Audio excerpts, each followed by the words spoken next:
Yo, what is up guys? It's your boy Sami here. Today we are gonna see what if now to hit the power of Phoenix part 3. Hope you will enjoy the video. So before we start, please subscribe to our channel and like this video. So let's start the video. As the four walked outside the Hokage office, Anko said, "I'm hungry. You all want to come and get some dango?" Kurenai said, "Sure." Asuma said, "Why not? Don't have anything else planned."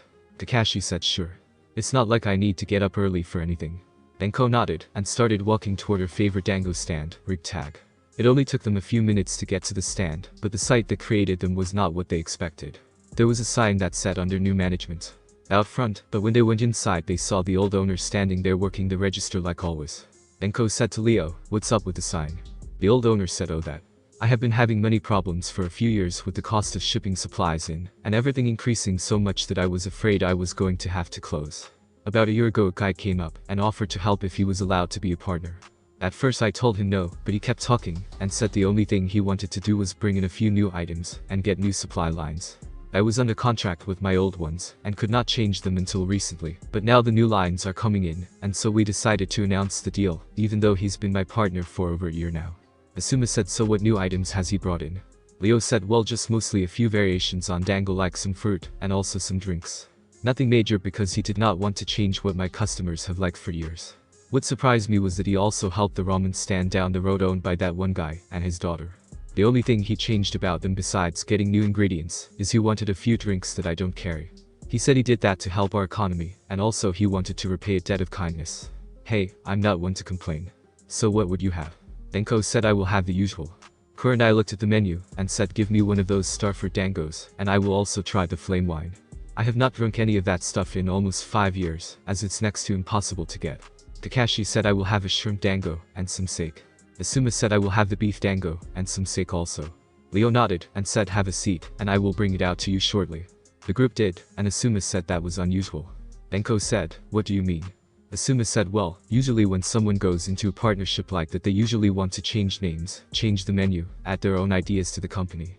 All this guy seemed to do was just make it easier to do what he already was doing, and add a total of 10 items to the list like they were all his favorites or something.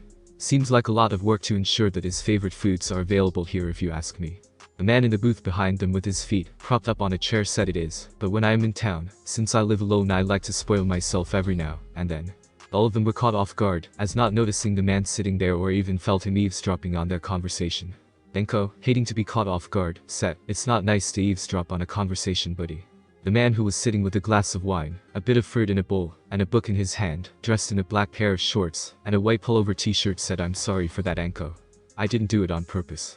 I just wanted to relax after earlier today, and did not feel the need to cook for myself." Asuma narrowed his eyes and said, "Mind if I ask how you know Anko, friend?" Just then Leo came over with their food and said, "Oh Rashi, I see you met some of my best customers. I want to thank you again for allowing me to make those new renovations that are coming."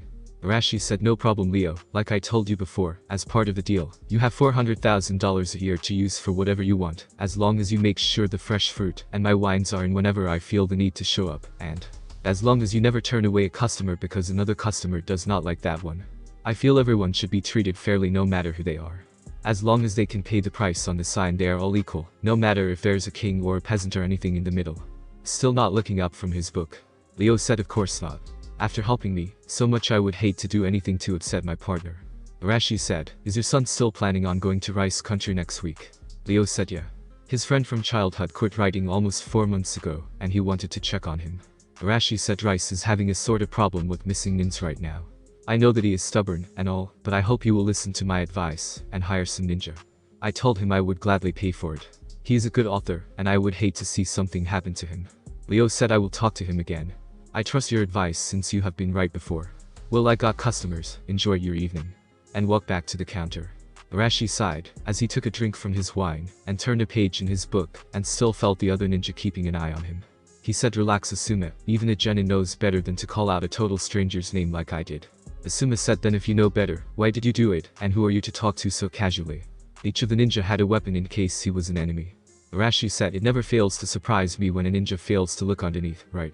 Kurenai stiffened for a moment and blushed and said, "So this is your disguise, Aner?" As she closed her eyes in pleasure.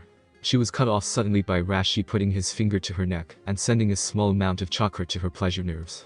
Kurenai slowly opened her eyes, and Kakashi asked what Rashi was. Arashi chuckled and closed his book and said, I'm sure you understand why I am using my father's first name, but I just hit a massage point I learned over my lifetime. I figured doing that would have been better than saying don't use that name. Well, I got this disguise on. Asuma said, don't you think you're being paranoid about Arashi? Arashi snorted and said, keep an eye on the street for the next few minutes and tell me if I am paranoid or not. Oh, and watch my stuff. That book is getting good and I still like to finish my wine. As he headed outside and around the corner. 2 minutes later, Naruto walked by the outside of the dango stand with all 4 ninja watching what was going on. They were surprised by what they saw. Apparently word spread about Naruto being back in town because when he walked down the road, a fresh fruit vendor threw a rotten tomato at him, and a man spat on the sidewalk in front of him, and Naruto said hi to a woman, and she pulled her kids away, saying not to go near him, he's a bad man. About 5 minutes later, Arashi walked in, and sat down in his seat again, and said, the only people I have met that know I am back besides your 4, the old man, and Ibiki is Iruka, Mizuki who is in jail, the guy who takes ninja pictures, and the kids at the academy. Thus from a possible 30 people hearing my name, and 27 of them not knowing about me has already spread across the village. I say by the end of the week the council will have a meeting, and someone will either try to have me killed or kicked out of the village for being a threat. This village would take Orochimaru and Uchiha Itachi back with open arms, and pardon if they had a choice of getting them, and getting rid of me or keeping me, and getting rid of them. He grabbed his book, and finished his glass of wine. He turned and said, enjoy your meals. Don't worry, Kakashi. I won't tell the other 2 the hidden reason behind the bell test tomorrow. The upset chicken-headed insignificant hard ass will probably want to test his strength against me in a fight, and the pink harpy will think Sasuke is the best, and will save her from anything, so I don't really care about showing any real skills during the test, but I will try to be a team player. I enjoyed the conversation with you all, and hope we can do it again sometime. It's nice to relax with people you trust. Enko said, question, how come you call her, but never call me any type of affection? Arashi said, simple Enko. I promised you in my past, I would never call you those until I killed them. I keep my promises. Besides, you won't let any guy get really close to you until you know that thing on your shoulder will never affect you again. That reminds me. After the exams I will remove yours again. Saya, as he started to walk to the door. Enko screamed, wait. Everyone in the restaurant looked at her. Luckily the owner, Arashi, and the 3 others were all that was in there. Naruto turned and walked back over and said yes. Enko said, you can remove it. Naruto said, level 1 I can, but only if the host truly wants it. For you I can, but with, as pow every one of those who were looking at him a moment ago, listening now heard a low growl, and saw his eyes flash red for a moment, freaking them for a moment. They looked at him, and saw his eyes narrow, and looked out on the street, to see what he was upset about. They saw a black-haired boy talking with a gray-haired boy with glasses. Kurenai said, what's wrong? Naruto watched the boys outside in silence for a few moments, and saw the black-haired boy hand the gray-haired one a folder. Naruto whispered, motherfucking traitor. Kakashi nodded to the others, and put his hands on Naruto's shoulder, and they all left Sunshine to the Hokage's office. When they got there, Kakashi saw only the Hokage there, and said to Naruto, what was that about? The third saw them arrive, and after hearing Kakashi call the man, Naruto figured it was a henge, and listened, as Naruto said, I knew there was a connection, but never could prove it. That is how he got all our info. The third said, what, Naruto? Naruto walked over, and powered a Rasengan, and destroyed a target dummy in the corner, surprising the others by both the Rasengan, and the speed and display he made, and said that gray-haired boy was Kabuto, Orochimaru's right-hand man, and spy. He is stronger, and more dangerous, than you, Kakashi, so don't underestimate him when the time comes. He can regenerate from near death, so make sure you destroy his body. The other boy you all saw was Sai, with venom in his voice. Naruto closed his eyes, because he was feeling his rage building. Asuma said, what's so special about that Sai kid? Naruto said he is a member of Root and Danzo's son. Silence filled the room. Naruto said, I knew there was a connection there, but never could find it. I need to calm down before I go out and kill them both. Walking over and sitting on the windowsill. The third said, what happened? Asuma said, we ran into Naruto in his disguise at the dango shop. Naruto was just explaining how he was going to remove Anko's curse seal when he saw those 2 men. We saw his eyes change color, and became concerned when he ignored us, and we saw the 2 men talk, and one passed a package to the other. We brought him here to find out what that was all about, and to calm him down. Naruto sighed, and said, I want to thank you all. Even with all my experience I still act on impulse sometimes. I was not expecting to see that. I guess you Kakashi will be the only teammate I have that won't betray me. Kakashi said, what do you mean, Naruto? Naruto said Sasuke will try to kill me when he defects. After Sasuke defects me, Sakura gets specialized training. Me under Jiraiya, Sakura, and Tsunade. The lifetimes that those events happen we get a special mission to retrieve Sasuke. You are unable to because of injuries, so Yamato replaces you, as our sensei, and Sai replaces Sasuke. Now I find out Sai is working with Orochimaru, and that pisses me off. That's for what I mean by sucker. If I show any skill Sasuke wants, he will promise her a date if he can't get me or you to tell him, and use her as his personal spy to look around my home or try and get me to tell. Sorry, I learned from my mistakes. Kurenai said, are you sure you're not jumping to conclusions about Naruto about this Sai guy? Naruto said, old man, you know Sai right? The third said, I have met him before. Yes, why? Naruto said, what was his personality like? The third said, I don't understand. Naruto sighed, still in his Arashi henge, and said Danzo groomed Sai since the day he could remember to be his personal servant. He forced Sai to become socially isolated. He has no emotions at all. He won't talk to anyone because he does not know how to. All he knows is how to kill, and do whatever Danzo tells him. If he says to kill yourself with a smile on, and cry at the same time, he will. He doesn't know how to think for himself. Do you see what I am trying to say? There's no way he would be on the street talking with someone unless Danzo told him to. He can't even leave root headquarters without Danzo, okay? The third sighed and said, that is what I was afraid of when he wanted you to be a secret weapon for the village all those years ago. Just then the door opened up, and the secretary said, sorry to bother you Hokage-sama, but Hyuga Hiashi is here to see you. The third said, send him in. But noticed Naruto had disappeared, but the others were still there, and the training dummy was back in place again undamaged. Hish walked in, and the third said, to what do I owe the pleasure of Hish? Hish looked at the four in the room, and said, this is concerning something I heard today, and might be discussed in private. The third said, I believe I already know why you are here Hish, but go ahead. I need to finish talking with them after this anyway, so go ahead. Hish said, very well. I have received reports that Naruto Uzumaki is back. The third said, yes, what of it? Hish said, I also heard he is now a ninja of this village. Am I correct? The third said, yes. Why are you here Hish? Surely you are not just here to learn, if a few rumors are true. Hish said, certainly not. I was notified by several other council members, and they want to know why that child has returned, and why he was allowed to be a ninja. They are also demanding to know where the child has been for these years. I came here to ascertain the truth of this. The third said, what do you plan to do, Hish? Hish said, that demon is too dangerous to be allowed back in this village. If he is not removed from this village, the council will have no choice but to remove you, and have a new Hokage named. Naruto dropped the disguise in the corner, and said actually the council would be overstepping its boundaries if it tried to remove me. Hish was surprised that he had not sensed the boy in the corner, but hid it, and said, why is that boy? Naruto said, oh, it's a boy now. At least you're smart enough not to break the third law while I am officially here in the office. Very well, I will tell you why the council can. The laws of this village are on my side this time. Hyuga-san. Hish said, you will do well to show respect to your superiors. Naruto said, I did see, as I am a clan head myself, and also a council member. This got everyone's attention, not knowing what he meant. Hish smirked, and said, really now boy? What makes you think you have either of those rights? Naruto smirked at himself, and said, allow me to show you. And he walked to the picture of the yondaime, and cut his finger, and put the blood on the picture, and it morphed into an open safe. Hish was surprised along with everyone else, and Naruto reached in, pulled out a scroll, and said, this is the proof I need Hish. And tossed him a scroll. Hish opened it, and played it what he read. Hish said, there must be a mistake. Naruto said, nope. The blood seal on the safe is proof, and if my grandmother comes to the village, then all it would take is a simple blood test. The third said, what exactly does it say, Hish? Naruto said, go ahead, I don't mind. I have my copy of that anyways, so, if someone were to destroy it, I still have proof. Hish handed the scroll to the third, and after thinking for a moment said, that proves you're a clan head. That does not make you a council member though.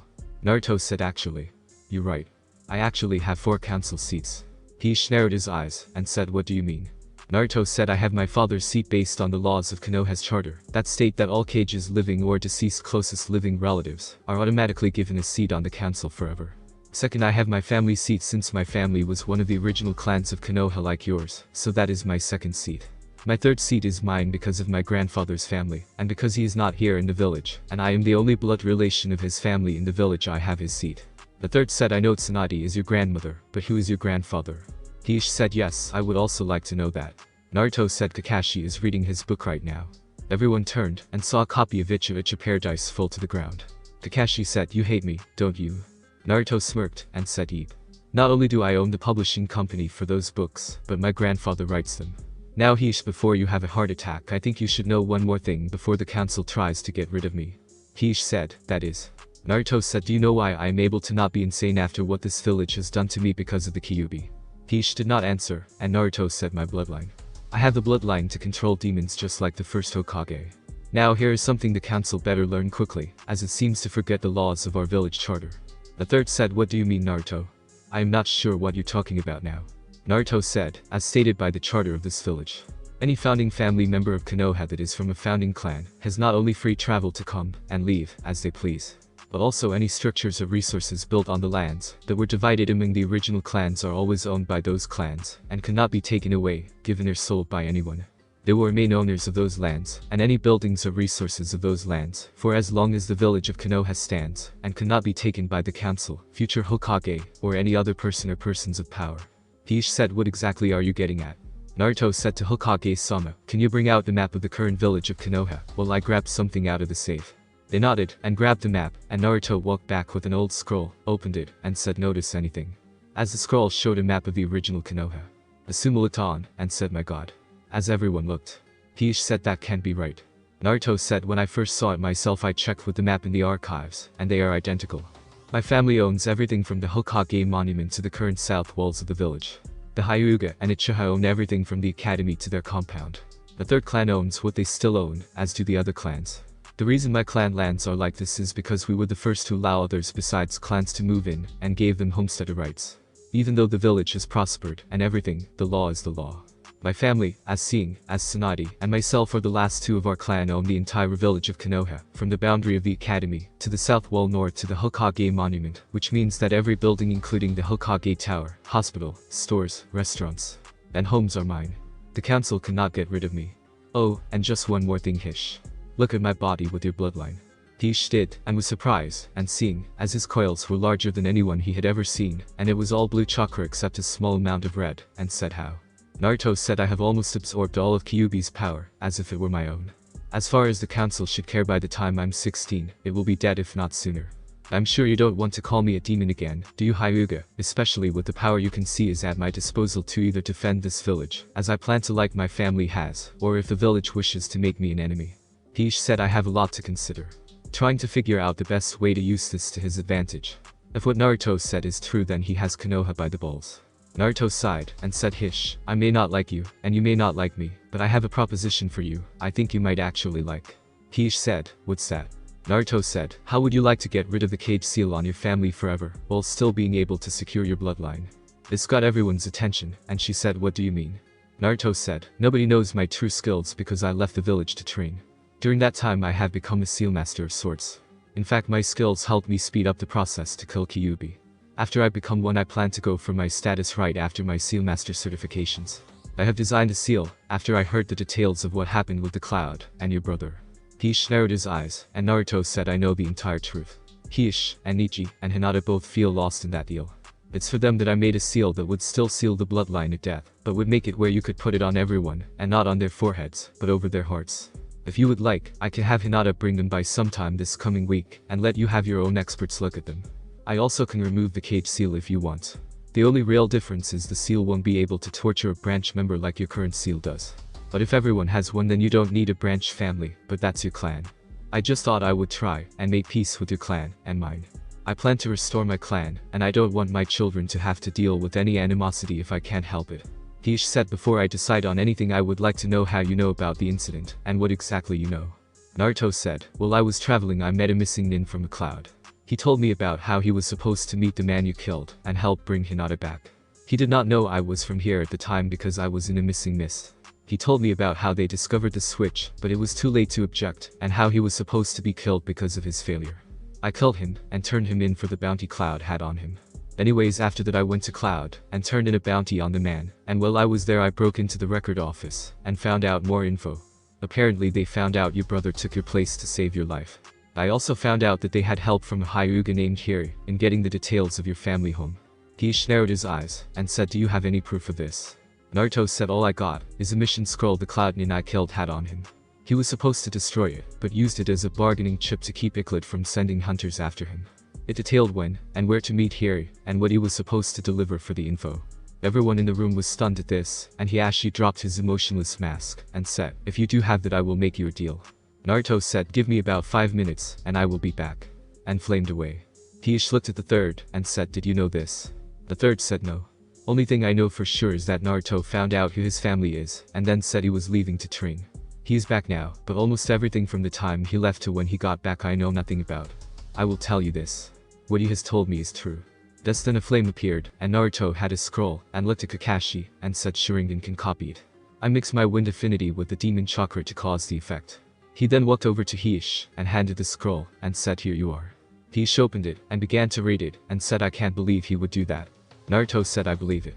From what I can tell, he is one of your council members in your clan. His father was going to be named clan head, but yours was instead, and I guess he has a grudge. Am I right about him being on your council?" Heish nodded and said yes. Naruto said, "Well, what is this deal you spoke of?" Heish said, "I will support your position as the current clan head and backing on the council. I will also agree to help with anything you need to restore your clan if I am able to." Naruto said, "Money is not an issue, and I want to state this now, Heish. I am not interested in an arranged marriage with your daughters. It's not that I don't like them or anything. I just want my marriages to any woman to be love. I have an arrangement in the works, but I have already told all parties involved that it has to be love and not responsibility. I will still have Hinata deliver the seal to you sometime in the next week. I do have a small request. I know that Niji is your nephew, and his hate for the main house is clouding his judgment. Could you reveal the truth before the Chunin exams? I fear if he and Hinata somehow met, he might use that form to avenge his father." Heish said, "I will do as you asked. I do request that when your future weddings are, I'm invited, though I do have one question. Do you know who your mother is?" Naruto said, "For now, no.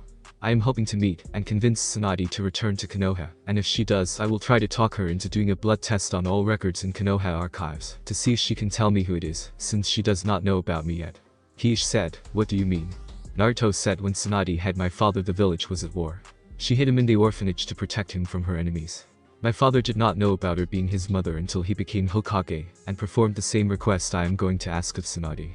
Until I returned from my training trip, the only person who knew I was Arashi's son was the third. I am using it to my advantage to get everything set up for my clan's return to Konoha. However, I do still have laws to protect me, should the council try anything to stop me or my clan."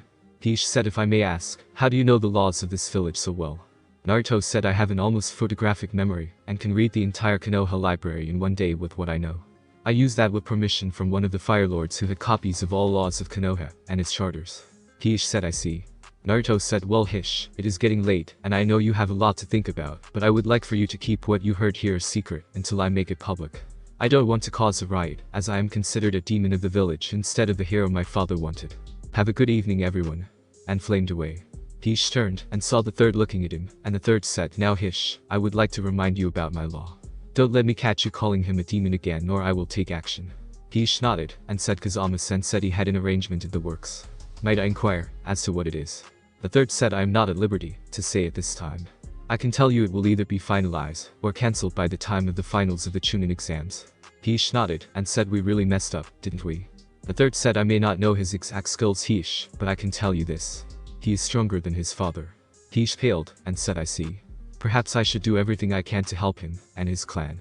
If what he said is true, his clan would be a welcome addition to any village." Kakashi said, "What do you mean?" Heish said, "I know what he was referring to when he said he still had other laws that protect his clan. As clan head, he has the right to call for a vote of all current members in the village. He has the right to remove his clan and seize all of his clan's holdings and move them should 3/4 of the clan in the village agree. Since he is the only clan member in the village, he can take his clan to any village he chooses." The third paled and said, "I hope you will do what you promised, Heish. If he becomes upset with our village, he can destroy it without lifting a finger." Heish nodded and left.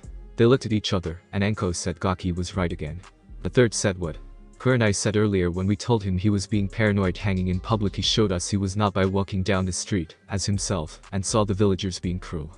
He also said the council would try to get rid of him by the end of the week. Looks like that started also." Kakashi said, "Why do I keep feeling like I am a child when he is in the room?" The third said, "Because ever since I met him at the age of 5 and he told me the truth, I felt the same way." Asuma said, "I want to know how he did that. So you ate at the restaurant?" Kurenai blushed and said, "None of your business. I need to go." And she left in a swirl of leaves. Kakashi said, "You're really enjoying this, aren't you?" Asuma said, "Eat. I think she could use someone in her life." Kakashi said, "I thought you both had a thing going." Asuma said, "Well, we just hang out mostly. Hell, the last 2 times we tried dating, we never even kissed." Kakashi nodded and said, "You have anything you want me to work on in Hokage-sama?" The third said, "Try to evaluate him if you can, Kakashi." Kakashi nodded and left in a swirl of leaves. Enko started walking toward the door, but stopped and said, "I know he has a reason for not doing it now, but do me a favor and find out why he won't remove it now for me." The third said, "I will, but it will be hard." Enko nodded and melted into the floor. Asuma looked at the third and said, "So what's really going on, Dad?" The third said, "Honestly, I don't know. The more I think I understand, the less I actually do." Asuma said, do you really trust him? The third sighed and said truthfully, no. It's all too convenient. If what he says is true, then I have no choice but to trust him, but it's all a little hard to believe. I am going to get a hold of my former students and find out if what he said is true. If it is, then I have more proof than his word. Asuma said, I should let you know that he is buying into a few businesses in town. Either he is truly telling the truth or he is setting something up. The third nodded and said, for now I want you to train your team normally. I may change everyone's training if I find out later that he is telling the truth. I hope my lack of faith does not come back to bite me or this village in the ass. Asuma nodded and left. Neither the third nor Asuma detected the small plant fade into the ground in the corner of the office. In Naruto's house, he slowly opened his eyes and said, I hope so to the old man. I hope so too. Looks like I will have to do things myself for a while. Perhaps someday someone will actually trust me once they know who I am. And he put his book back into the shelf of his library and walked upstairs to his bedroom. There comes a point in everyone's life where they have only one thought in their mind. That thought is, I wonder how I can piss the world off today. That thought went through Naruto's mind when he started getting ready for the day. He looked at his weapon scrolls and other items he would need for the day. He looked at his clothes in the closet and smirked as he decided what to do today. Sakura was in a dream world today. First, she got up an hour earlier than she normally would because today she was going to take a test with her Sasuke. She got her best dress, put on her makeup, got all the little journals she kept on Sasuke, and the new journal she bought yesterday, to write everything about her, and Sasuke did now that they are on the same team. She thought about her other teammate, and said, what a jerk. Remembering how he described himself. It was one line. My name is Naruto. That made everyone there sweat drop. Sakura looked at the clock, and said, I'm going to be late. Funny thing is, she is 2 hours earlier than she is supposed to be. Sasuke was in his shower getting ready for the day. His thoughts were, today I will be one step closer to killing him. After getting out of the shower, he put on his clothes that he had laid on his bed and quickly left to meet his team. He stopped for a moment, feeling something was wrong, but could not figure it out. Oh well. It will only get in my way to kill him. On his way to the training ground, when he would pass someone who was a ninja, they would snicker at him, but his pride would not let him ask why. Sasuke and Sakura arrived within 5 minutes of each other, but Sasuke ignored her, and she was busy writing something in journal. 2 hours after they were supposed to meet for their team meeting, both Kakashi and Naruto had not shown up. Suddenly the sound of music echoed across the village of Konoha, waking everyone who was not up yet, and making everyone cover their ears. Now some of you might be wondering where the music was coming from. That is actually kind of funny. When people started to exit their houses to see where the music was coming from, they saw something that no one in the history of the village had ever seen. A certain Ride woman looked at the source and started to laugh her ass off. Everyone looked up at the Hokage monument and saw the 4 faces of the Hokage singing with the words to the song and showing actual expressions. Of course it was, but that's besides the point. The laughter grew even more, to the point she started to cry when a figure was seen walking down the middle of the street. Said figure was 5'10" inches tall and weighed about 160 pounds. He had blonde hair and blue eyes. He was currently dancing to the music that was playing. Now that would be funny, but was not the reason said Ride woman was laughing. No, the reason was how he was dressed, or not would be a better word for it. The only clothes he had on were a pair of boxers that had the word sexy on the front and a picture of 2 hands on the back and a pimp hat with a cane. Once the figure got closer and the Ride woman could see his muscles and how ripped he was, he said mornings inside him. As he continued to dance through town on his way to the training ground. Now the song he was dancing to and the Hokages were singing went a little like this. I'm too sexy for my love, too sexy for my love. Love's going to leave me. Kakashi, along with anyone else who was asleep, decided to give it up as the music still played and got ready for the day. When he got to the training ground, the song was just about to end and he looked at his team, but sweat dropped as 2 of his students were gaping looking behind Kakashi. He turned and sweat dropped as his 3rd student was currently standing on top of water still dancing with the music. As the final line of the song hit, Naruto took off his pimp hat and threw it and his cane in the air just at the last word. They went up in a puff of smoke, and suddenly everyone's attention was diverted to Sasuke, as he was consumed in a puff of smoke. When the smoke cleared, the shirt Sasuke had on now had changed. His traditional blue Uchiha shirt was now a sleeveless t-shirt that said, Imin, that said, chicken, headed, insignificant, hard, ass. Kakashi sweat dropped, and Sakura fainted from the mental trauma. Sasuke was fuming on the inside, and Naruto looked like nothing was wrong. After reviving Sakura, Kakashi said, now that everyone is awake, and looks at Naruto, who is still dressed only in his boxers ready, I guess I will now explain the test. He pulls out 2 bells. Kakashi said, now, you have 3 hours to get these bells from me, and the one who does not has to go back to the academy. Come at me with the intent to kill. Begin. Sasuke and Sakura disappeared into the surrounding area, and Naruto just leaned against a tree, pulled out in pot don't own any right, and scrolled down the list of songs. Kakashi's sweat dropped and said, compared to the others, you're weird. Naruto smirked and stood up stretching and said, this one's for you Kakashi. And hit play. Naruto got into a stance Kakashi recognized as the Iron Fist style guide used and said, oh shit. As the music started playing across the entire village again as the Hokage sang. Suddenly Naruto smirked and Kakashi pulled up his Hi-8 showing his Sharingan causing Sasuke to gasp. Then they both blurred out of existence. Everybody was kung fu fighting. Those cats were fast as lightning. In fact it was a little bit frightening. But they fought with expert timing. They were funky Chinamen from funky Chinatown. They were chopping them up and they were chopping them down. It's an ancient Chinese art and everybody knew their part. From a feint into a slip and kicking from the hip. Naruto appeared with a leg sweep that Kakashi jumped and then Naruto jumped to match his jump and they started trading punches. Then blurred out of sight again. Everybody was kung fu fighting. Those cats were fast as lightning. In fact it was a little bit frightening. But they fought with expert timing. There was Funky Billy Chin and Little Sammy Chung. He said, here comes the big boss, let's get it on. We took a bow and made a stand, started swinging with the hand.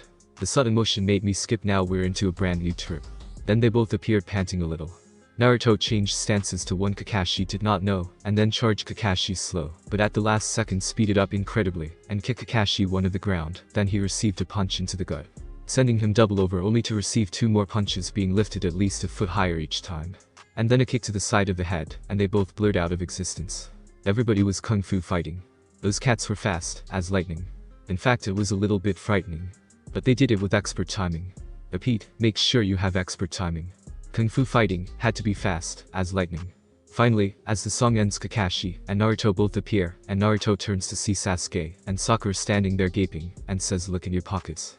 Both seemed confused and reached into their pockets and found the bells. Naruto said, same time tomorrow, Kakashi. Kakashi just nodded and pulled him down before collapsing on the ground. Sasuke is at a loss for words and Naruto goes through his songs and starts walking away and Sasuke said, fight me. Naruto smirked and hit play and said fine and got into another fighting stance and the music started playing. As they got into a fighting stance the music said, fight for your right, fight for your life, Mortal Kombat. And both Naruto and Sasuke charged and in one punch Sasuke was on the ground and Naruto said flawless victory. And walked over picking Kakashi up and flamed to the hospital. Sakura went over to Sasuke crying, but then a female voice said kiss him. Sakura looked around because it's not her inner self but did not see anyone. She said was there. The sweet voice said, I am your guardian angel. I gave Naruto the ability to be Sasuke so you can have your way with him while he is asleep. Now kiss him. Sakura said no. The voice said fine. I guess I will go and be Ino's guardian instead and help her get Sasuke. Sakura screamed wait. I will do it. The voice said good. Do it. And Sakura slowly bent down and kissed Ichiha. The voice said now, as payment for this, you must be friends with Naruto and not hate him for hitting Sasuke or you will never be able to do this or anything else again. Understand? Sakura stuttered yes. The voice said good. I will keep watch and if you disobey me I will know. Remember. Practice every chance you can when Sasuke is out so when you finally kiss you awake you will know it's true love. Also never be mean to your other teammate. He will save your life once. Sakura nodded and said, anything else? She only heard silence. At the hospital a certain blonde was chuckling to himself as he walked out the hospital getting the info from his cage bunch in Naruto, his sexy no self. Once he made it outside he looked through the songs on his one more time finding the song he was looking for. He jumps up on the roofs and makes his way to the Hokage monument and hits play listening to the song as he stands looking over the village and the music starts to play. I'm so high. I can hear heaven. I'm so high. I can hear heaven. Oh, but heaven, no heaven don't hear me. As the music ended Naruto had his eyes closed and said watch me dad and I will protect this village and everyone in it. And he let the wind blow over him and silently stood there enjoying the peace. Unfortunately all good things must come to an end and an Abnu landed behind him and said the council wishes to see you. Demon. Naruto nodded and flamed away, scarring the Abnu. When Naruto arrived he was created by the Hokage and his 2 main advisors, as well as the entire council. Naruto was still in just his boxers making most of the council furious. Naruto looked at them and smirked and said so what does the illustrious council of Konoha wish to see me for? I was enjoying my time on my land this morning. Danzo said shut up boy. We are here to discuss your disturbing the village this morning and your punishment. Naruto dropped all restrictions he had on his power and flashed his Kai which combined with the backlash was enough to scare the entire council. Naruto said, channeling his demonic chakra into his voice. Before any of you pissants try anything this morning you will listen to me. I am not the same Naruto Uzumaki you all pushed around as a child. In fact, my name is not even Uzumaki. It's Kazama, just like my father Rashi Kazama the Yondaime. Second, the effects of that were felt only on lands I own based on the laws of Konoha. Third, I am also the grandson of Tsunade, who is the granddaughter of the first, and the grandniece of the second. Seeing as she is not in this village right now, I am the current clan head of both her family, and the Kazama family that adopted my father when he was placed in an orphanage for his protection. Based on that fact, I also have multiple council seats in this council. If you would look at the charter of this village, you would discover I also own everything from the south gate to the academy to the Hokage monument, as it was written in the village charter. Now that I really pissed you off, I have one last thing before I release you all. You know why I was chosen to stop the Nine Tails? It's not just because my father could not ask another family to give their child. No, it's because I was the only one who could contain it. Why do you ask? This. And Naruto slammed his hand against the ground, causing a tree to burst through the council chamber floor, and right through the roof of the building. Naruto then released the Kai, and put his power restrictors back on, and smirked, seeing the scarred look on everyone's face. Naruto said, "So what do you want to see me about?" "Well, I will let you all think about what I said. Have fun, pissants." And he flamed away. That's it for today, guys. I hope you enjoyed my video and see you in the next part of this video. Till then, sayonara.